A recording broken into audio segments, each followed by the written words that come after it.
Welcome everyone. Hi, nice to see you all back again. And today starts our first day of the third week where we will be trying to deepen our meditation. So we had a nice week last week where we were foot soaking and doing clearing techniques. And now this week we want to do deepening, where we go a little bit deeper into each of the chakras and the origins of our evolution through the different stages of our subtle growth. And today, of course, we will be focusing on the Muladhara Center, the first one that supports our entire subtle system. And we have a special treat, and I hope he's here. I think he's here. Vara Golguri is our guest presenter today. So he's going to take us through deepening our meditation and explaining to us a little bit about the first energy center and the qualities that we're trying to imbibe and make shine.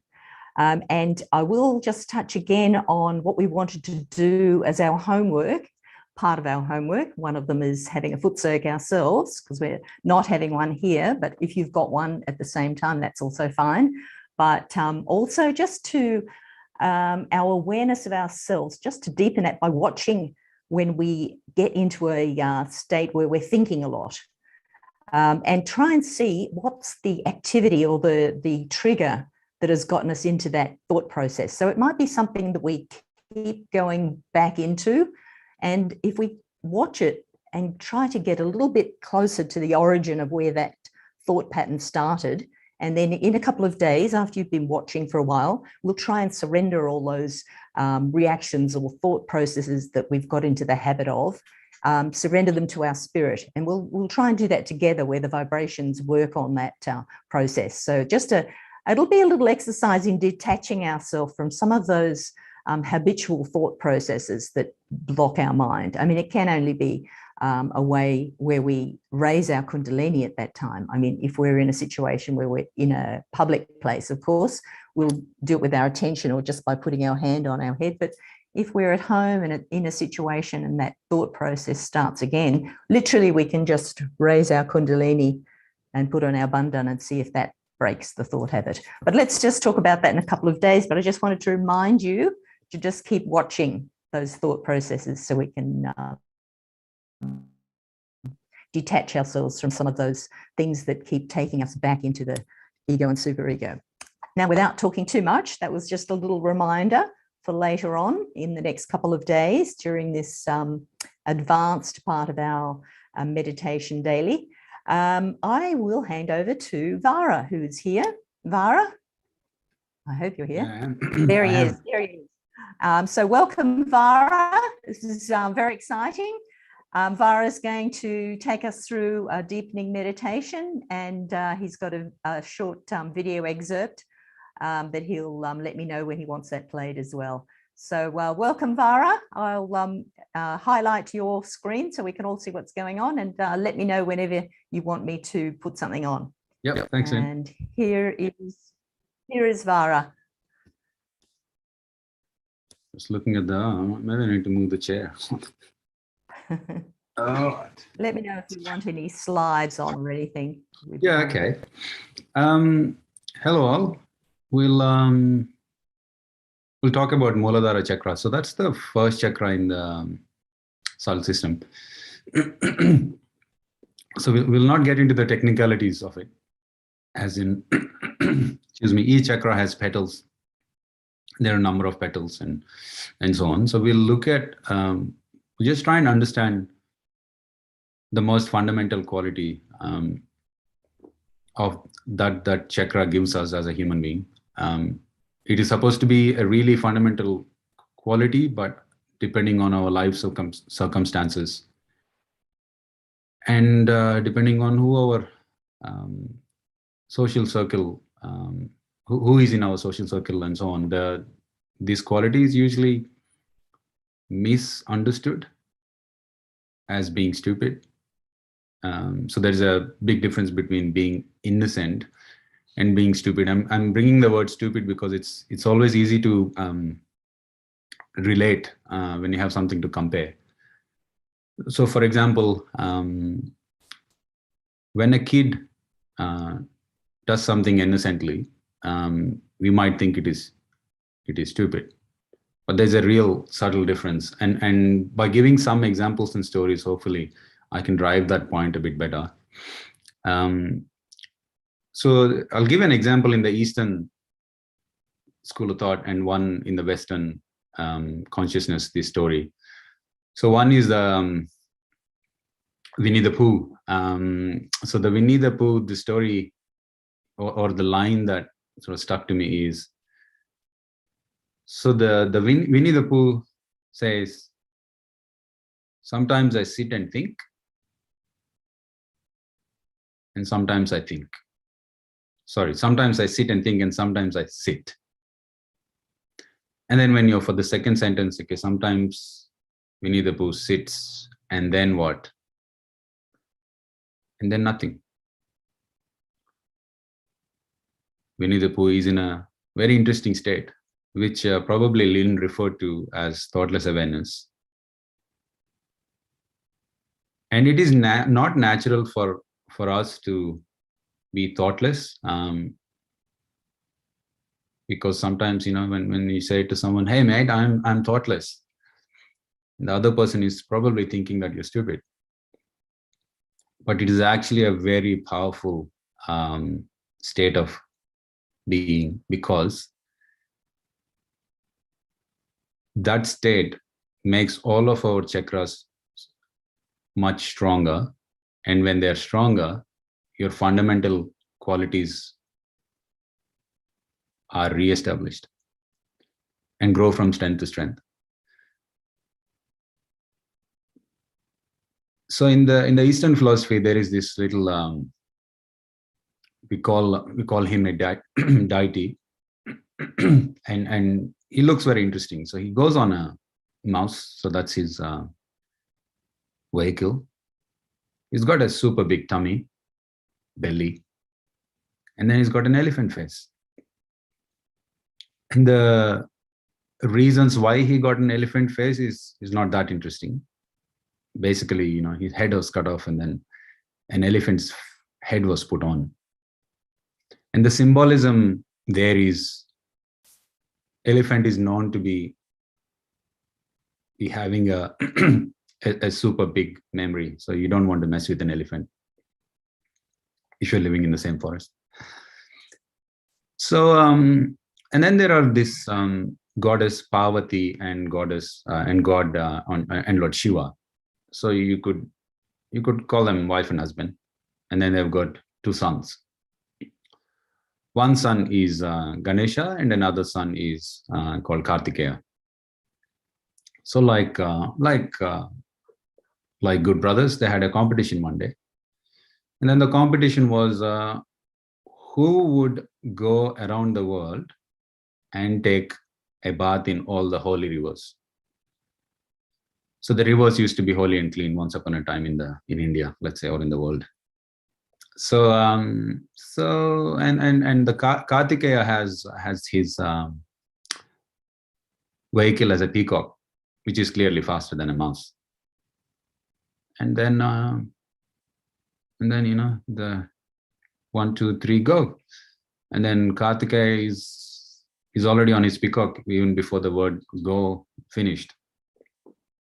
And then he's off, and then Ganesha is standing there trying to figure out what to do, because he clearly knows, he's wise enough to know that he can't beat Kartikeya in a race where flying is involved. So so he thinks, well, my mom is my world, so I'll just go around my mom and dad. I don't know how much importance dad had, but he happened to sit next to mom, so he just said, okay, fine, mate, I'm going to go around both of you anyway. So he did that. And then Kartikeya reaches the first river. Before he's taking a dip, he can already see Ganesha.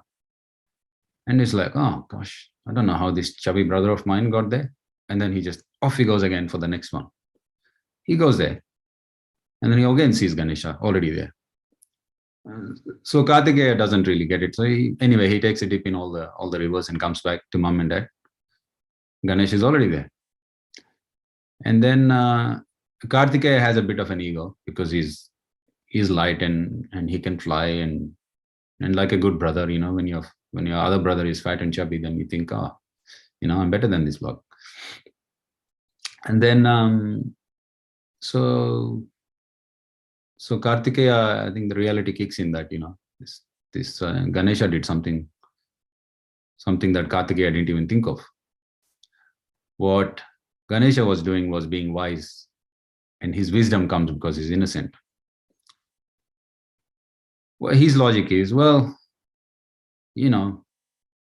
should I go and participate in this race where I can just stand next to the one who created me and go around her? So that's the same as doing, participating in this race. And then he clearly won the race. And that is a quality that we miss usually. Like we sort of read a few books, probably get a bit messed up with whatever psychology the author wants to put on us. And then slowly as we grow up, all these complicated layers of our personality starts to cloud the fundamental innocence that we have had as a little baby. And that is why they say children get along easy, and they're smarter than they actually look like on what they say and so on. Another show I'll recommend is Paddington, from the children's show on ABC. It's much better than your Netflix and all that sort of stuff. And so that is a fundamental quality that the Muladhara chakra gives. And if you break the word Muladhara, it's a Sanskrit word, Mool plus Adhar. So Mool is, you could say, fundamental. Adhar is the support. So that is the chakra on which everything else is built upon. And when you realize that, and you only realize that in its true sense when you get your self-realization, and I understand that's the process you already have gone through, then life just becomes simpler. Unnecessary complications go away, and you start to reap the benefits by knowing the fundamentals. And the interesting thing is, clearly the word Ganesh, or it's a deity, God, refer to God in India a lot, actually in a lot of other cultures too, is people who pray to Ganesha when they don't know this aspect, that Sri Ganesha is not just a statue in somewhere else. The aspects of Ganesha are actually within our system. When you don't know that and you just praying like mad, or going to a temple and doing whatever the people in temples do, you miss out. So that's one aspect. The other thing is, when you're meditating, you probably know that the first chakra is represented in that area at the base of the wrist.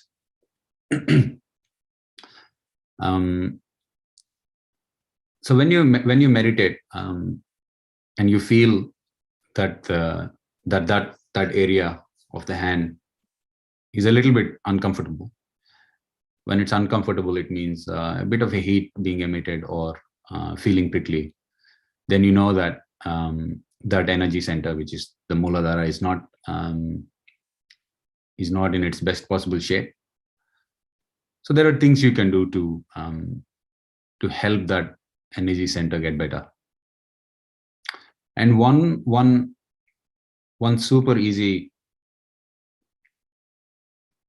you could call it a trick, or super easy wise thing to do, is to listen to Sri Mataji's speeches focused on that center, for example, because clearly she has every word that she utters is extremely fundamental, and because she's a mother, she tells in it a way that we can digest it easily, rather than speaking in a very archetype way. She just explains you things in a fundamental way, and I understand Lynn is going to play some of it. Before that, let's get into a small meditation, and then speech, and then we'll meditate again. So if you haven't raised your Kundalini, if you don't mind doing that again.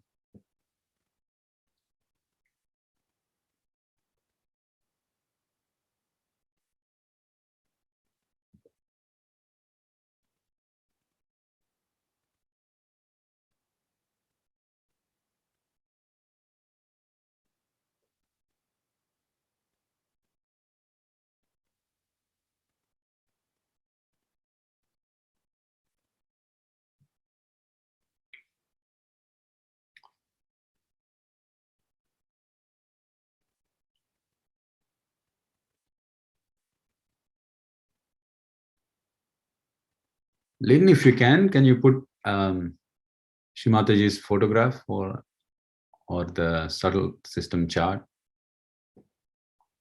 If it's too complicated, never mind.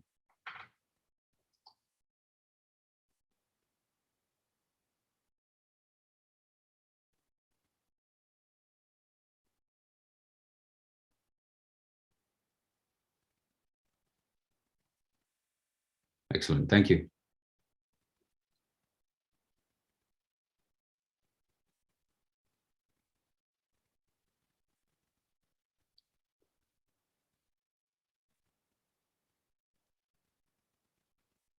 So we drop both our hands towards the ground. You can let them drop very freely. You don't have to make the palms right angle to the ground or anything, or parallel to the ground or anything. Just drop them. And bring your right hand and put it on top of the head.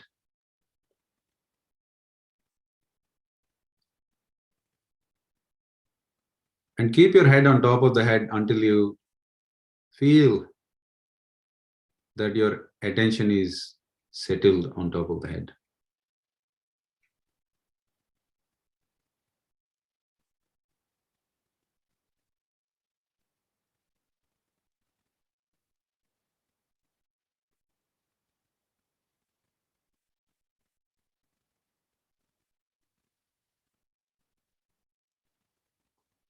You can bring your hand back to the lap when you're ready.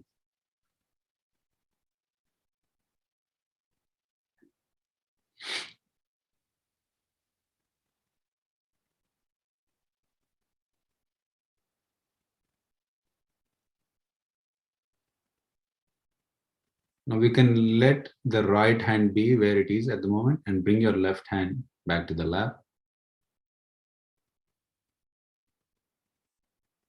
So left hand on the lap and right hand towards the ground.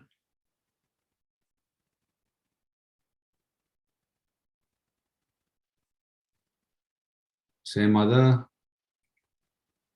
please clear my left channel.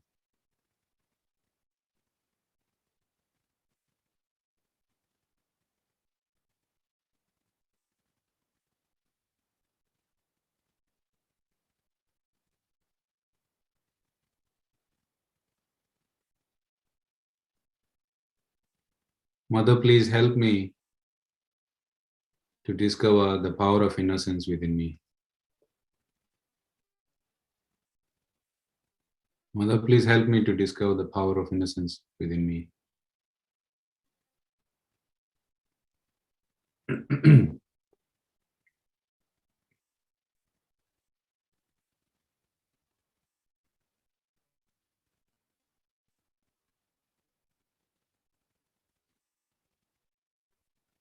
So if you close your eyes and you're struggling a bit to keep your attention on top of the head, you can open your eyes and look at the photograph, Shrimataji's photograph in front of you on the screen.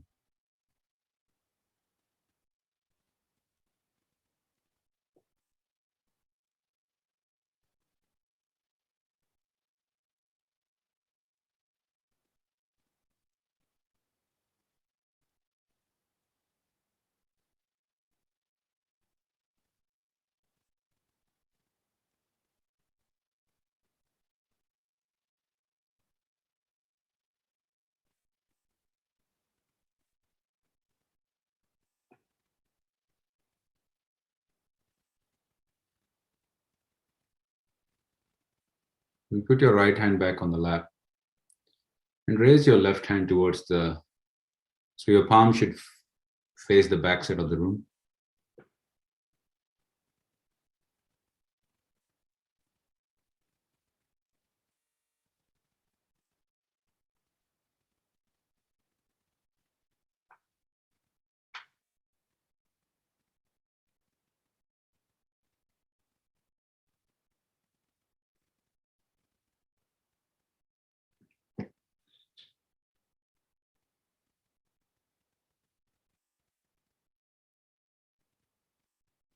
You say, Mother, please clear all the problems in my right channel.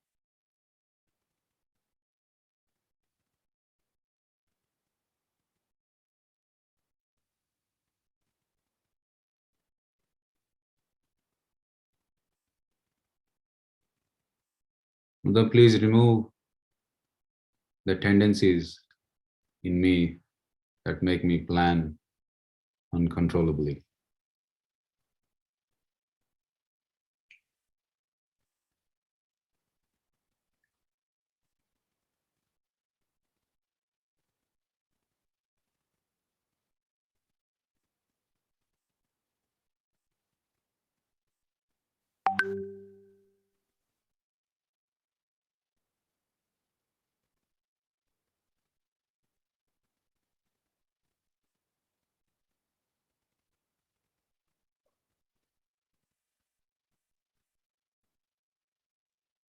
Let's bring our hand back to the lap. Slowly close our eyes. Attention on top of the head. We can put our right hand on top of the head if it helps us.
Lynn, can you please play the speech?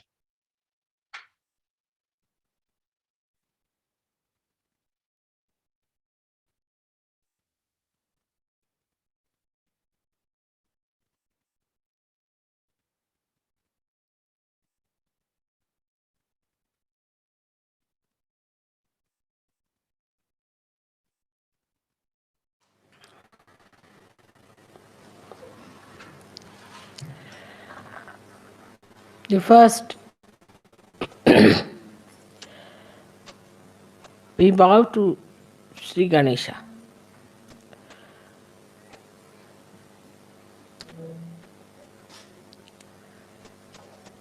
Because Sri Ganesha is the source of innocence within us. So actually we bow to innocence within us.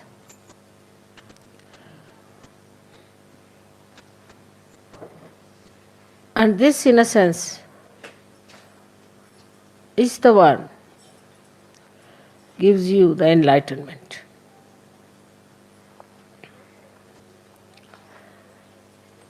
As I told you yesterday, the light has innocence. But this is innocent without knowledge. But your light is innocent with knowledge. We always think that the people who have got knowledge can never be innocent, can never be simple. And the idea we have got about innocence is that an innocent person is always deceived, can be befooled, and can be always taken for granted. But innocence is a power. It is a power which protects you, which gives you light of knowledge. Knowledge that we have in the worldly sense is how to exploit others, how to cheat others, how to make money out of them, how to make fun of others, how to look down upon others. But the light of innocence is the light by which you know that love is the highest thing. And it teaches you how to love others, how to care for others, how to be gentle about others. It also gives you the light within. It's just the other way around of this avidya that we have in this world. Just the other way around. The avidya outside teaches us competition, how to put the other person down, because it has fear. It is insecure. This knowledge is not secure at all. If it had security, it would not have behaved like this. But the light of innocence knows everything. It has no fear. When we say children are innocent, we mean to say that they have that power of innocence. Many times people have noticed if a child falls from a height, he doesn't die, while a young man may die with a much smaller height. And the child is not afraid while falling.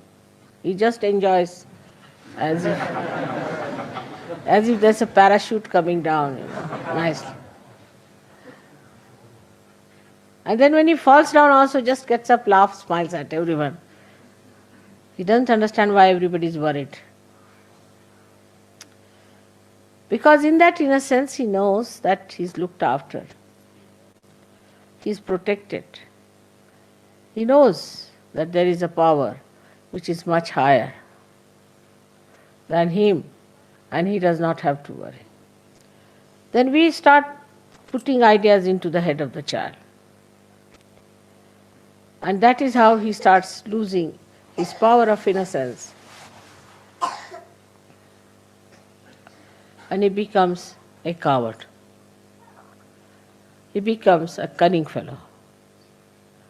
He becomes an unrighteous personality.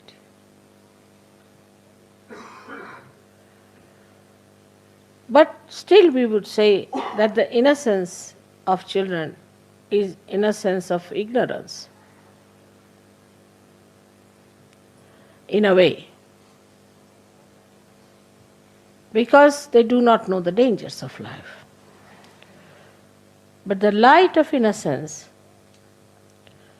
knows all the dangers and also knows how to get rid of it. Also knows how to be away from such a person.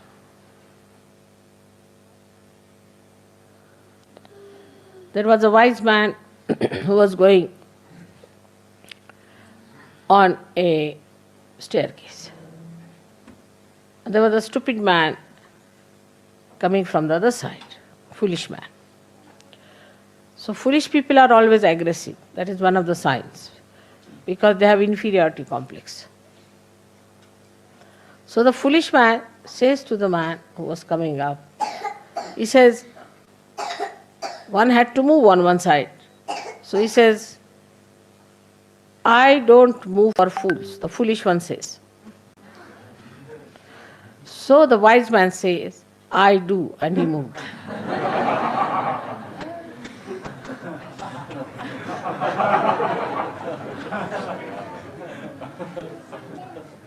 That's how the light of innocence tells you how far to go with a person, how far to talk to a person, how far to indulge in another person's personality or his problems. Otherwise he deceits. He understands that this gentleman is a stupid fool, so I move for a fool like that. He doesn't pay attention to such a person. He doesn't bother about such a person. This is the light of innocence which gives you discrimination. How far to go with others? I love a person. There are many, I love him. All right. Another person may kick you, may hit you, may trouble you, may become absolutely, horribly possessed, but still you are just mad or in love with that person without any self-respect. This comes because there is no... You may be innocent in a way, in a worldly manner, but you are not enlightened and innocent. When you are enlightened and innocent, then your innocence is a power which gives you, first thing is discretion. Supposing you take a light in your hand. Now you know whether it is a snake or a rope. But if there is no light in your hand, you cannot see. But even supposing it's a snake, you might run away. Or if you are a stupid fool, you will say, all right, come and bite me. I would like to see how it works.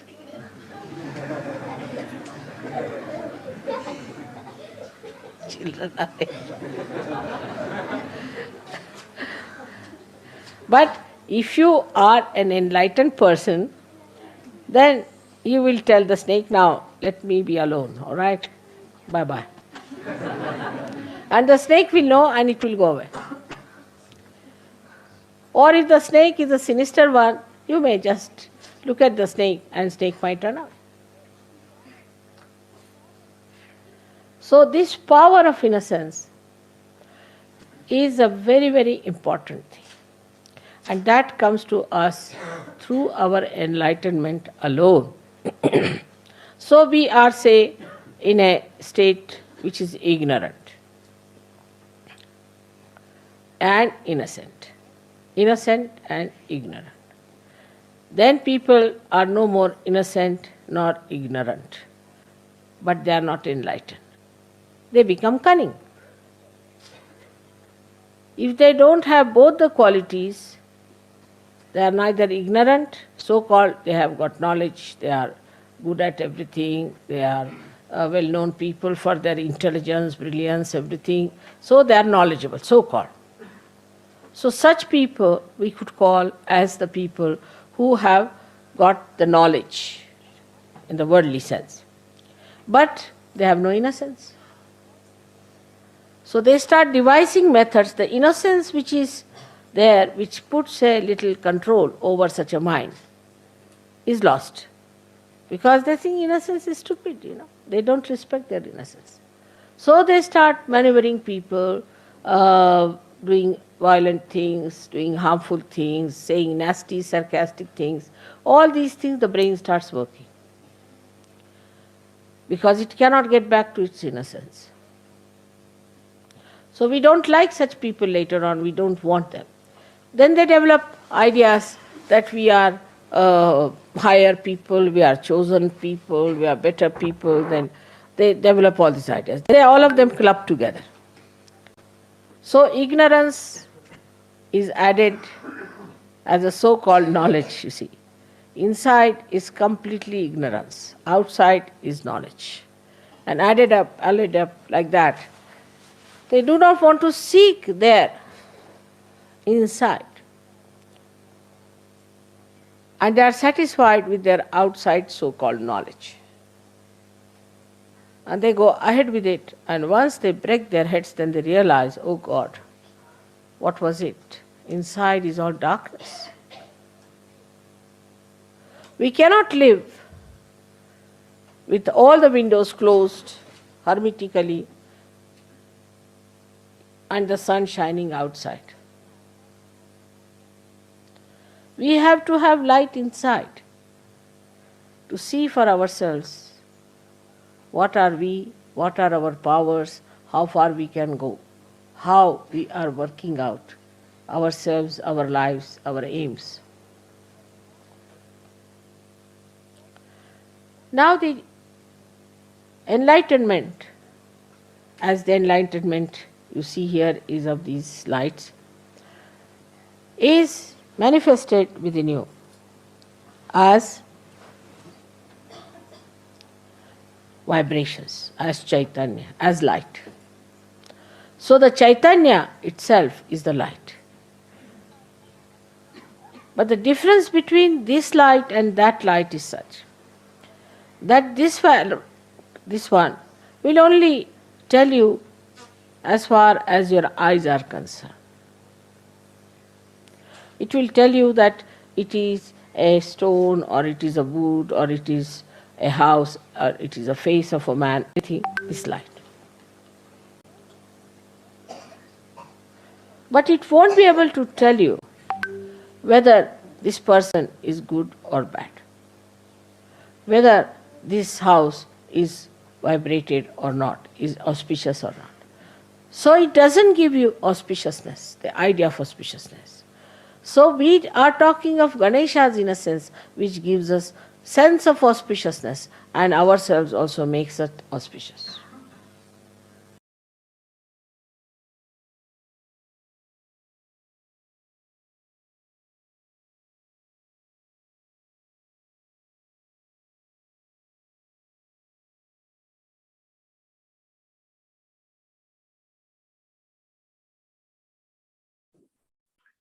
You're on mute. Thank you, whoever that was. With that background of Muladhara Chakra and innocence, let's try and meditate.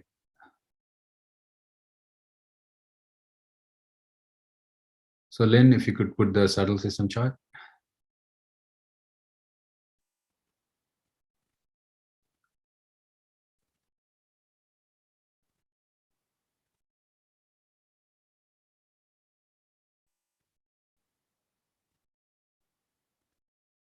So in our hearts, let's stay.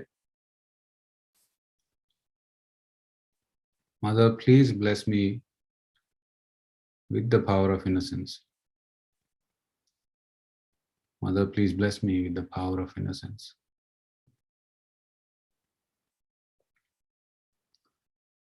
So as we are saying, Sri Ganesha is the governing deity of this center. So in Sahaja Yoga, one of the easy ways to clear and strengthen this energy center is to say what we call the Ganesh Mantra. So you can simply hear it, and if you can repeat it in your mind. We'll sing it 2 times. Om Tvameva Sakshat Shri Ganesha Sakshat Shri Adi Shakti Mataji Shri Nirmala Devi Namo Namaha.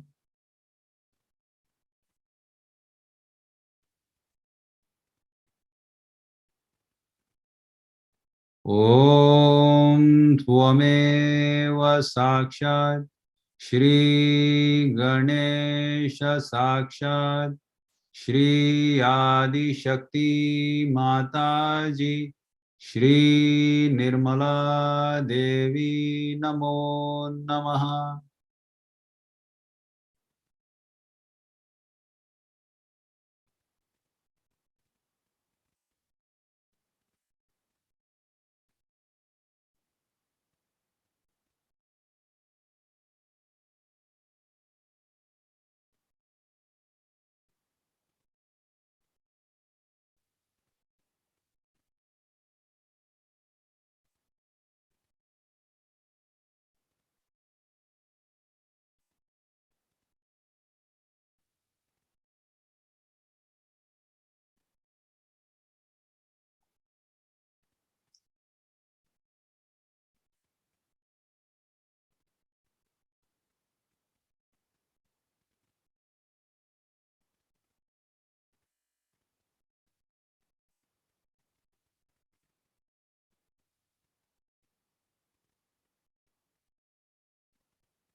Let's place our right hand on top of the head.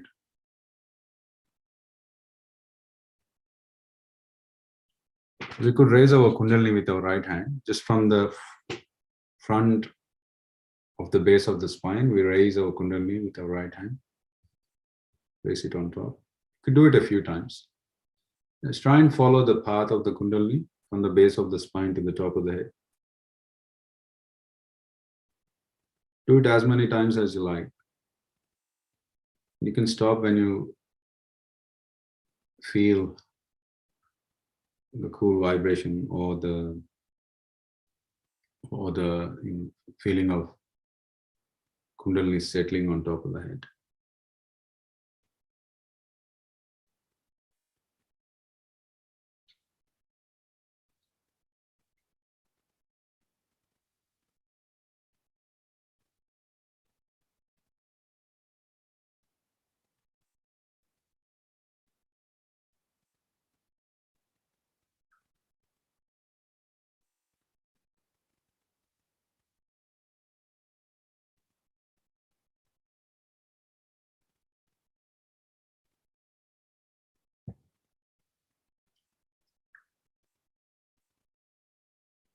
To finish off, let's raise our Kundalini and take Bandhan.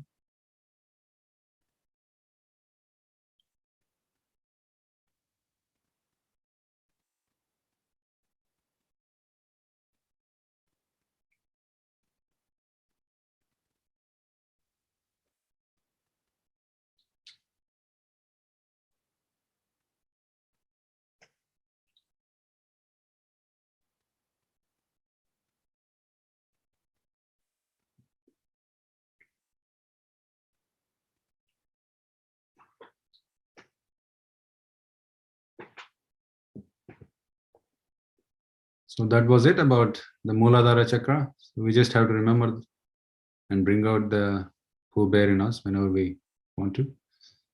Thanks very much, Vara. Over to you, Lynn. Thank you. Yeah, that was really nice. Really good. Thank you. Of course, if anyone has any questions for Vara, please feel free to unmute or put your question in the chat box as well. And that's all fine if you have any questions. I'll try not to chat too much to destroy. I don't want to mess up our nice meditative feeling. But if you enjoyed, it was on the website, and we'll try to follow up with some more of the mantras you can use for deepening your meditation in the coming days. So thank you, everyone.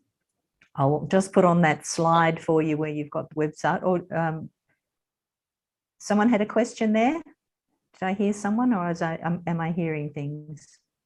I had a comment. I like the Winnie the Pooh reference. Denise, you had a question? No comment. I love the Winnie. I'm going to go to YouTube and do it again just so I get it right. Oh, Dennis, I think I was watching kids shows. My children watch Paddington in iView Children. I think they get inspired. They have inspired from Winnie the Pooh. It's fantastic. I mean, if you know that if you have that sort of awareness when you look at it, and then you know, oh wow, that's what is happening. Otherwise, you just clap and go home. So. Years ago, I read something 30 years ago at work. Someone brought it in before the computer and emails and everything, and we passed it around. We photocopied things and passed it around. We learnt everything we need to learn in life in kindergarten. Sharing, love, we're important, blah blah blah. It's so true. If we could keep our childlike nature and not be fearful. And yeah, anyway, that's all I have to say. I had some other things, but it's gone out of my head. All right. Thank you. Thank you.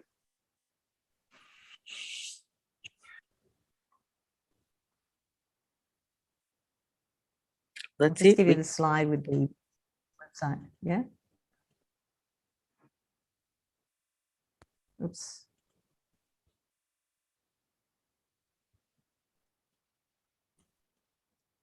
Just for the website address, which I'm sure you all know by now. But,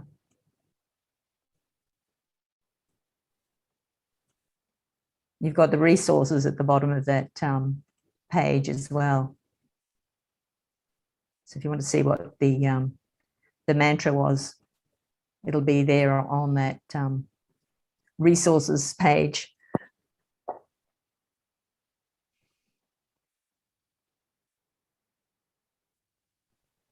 All right, lovely, everyone. Thank you for joining. Look forward to seeing you all again tomorrow. We've got another guest presenter tomorrow, so we'll get some interesting meditations and some different perspective on the different energy centers as we go through. So don't forget your homework, and look forward to seeing you all tomorrow. Thanks, everyone. Thank you, Vara. Bye, Lynn. Thank you. And thanks, Thank you. Chirag. Thank you, Vera. Oh, what was the homework? Sorry. Just to observe what daily activities are making you think, so then we can try and detach ourselves from those activities that make us think too much. Just an observation over the next couple of days, and then we'll Got it. just be aware of those things that send us into habits of thought. We're going to try and break up those habits. Yeah. All right, great. Look forward to hearing of your experiences, and catch up tomorrow. Thanks, everyone. Bye. Bye. Bye. Thanks, Vara. Thanks, Chirag.